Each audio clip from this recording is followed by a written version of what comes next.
Would you believe me if I told you that there's actually a way to communicate without using words?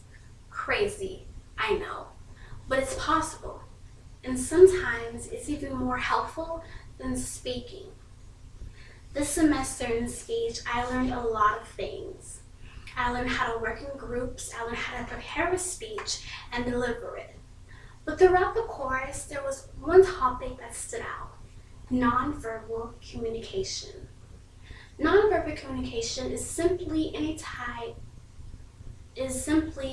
communication that does not include writing letters, verbal discourse. It's basically based on body movement, appearance, and facial expressions. Anything that does not involve talking. This topic drew me in because I felt that personally I represented nonverbal communication. In other words, what I'm saying is I am a very shy person, therefore I do not communicate well.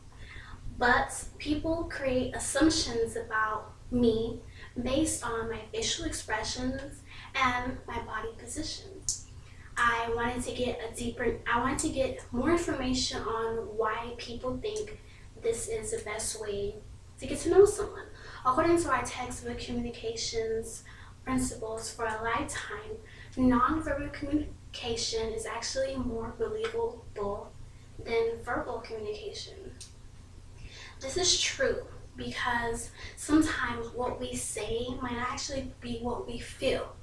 For example, we may have a friend who isn't themselves that day, and we may ask them if they're okay, and they can reply, "I'm fine." Then reply with a sigh. From that, we would know that they're actually not okay. From just the way their body position is or the way their facial expression is, we know to ask them if they're okay. This is important for me in my career because I would be going into the medical field.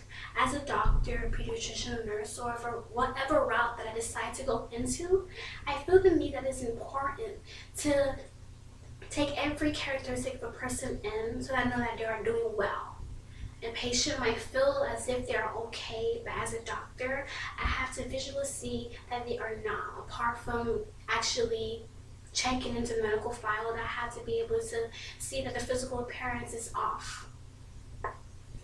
As of now, I am a student assistant at FSW's Academic Advising on the Lee campus, and as an employee there, I also have to be attentive to the way students approach my desk. I have to see that whether they need help or confused about a subject, and some students aren't competent enough to speak up. So I have to look at their facial expressions, and that is the way nonverbal communication has helped me today. I had to understand my perspective before I can apply it to others.